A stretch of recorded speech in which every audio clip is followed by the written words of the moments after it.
গোপাল একবার একটি বিয়ের ঘটকালি করেছিল। মেয়েটি কানা, ছেলেটি খরা। কনেপক্ষ পাত্রপক্ষ গোপালের মুখের কথায় নির্ভর করেই বিয়ে পাকাপাকি করে ফেলেছিল। কনেপক্ষ জানে না যে বর খোড়া, আবার পাত্রীপক্ষ জানে না যে মেয়েটি কানা।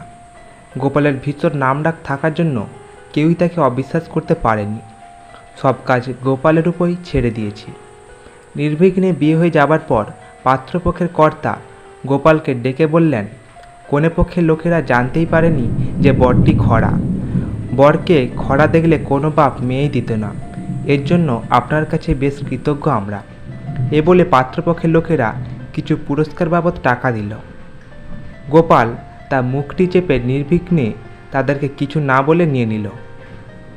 এদিকে কন্যাপক্ষের লোক এলো। মেয়েটি যে কানা পাত্রপক্ষের লোকেরা জানতেই পারেনি।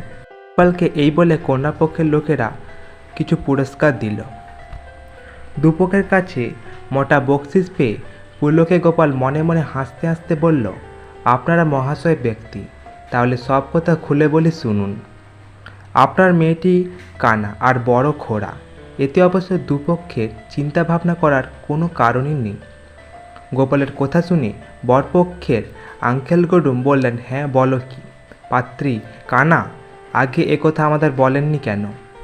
গোপাল বললেন, নইলে মানাবে কেন দাদা? না মানালে আমারই যে বদনাম। আমি তো কারো কাছে বদনাম শুনতে রাজি নই। এখন আপনাদের আর কারো কিছু বলার থাকলেও কিছু করার নেই। তো এই ছিল আজকের গল্প। গল্পটি ভালো লাগলে অবশ্যই চ্যানেলটিকে সাবস্ক্রাইব করে দেবেন এরকম আরও কিছু গল্প পাওয়ার জন্য।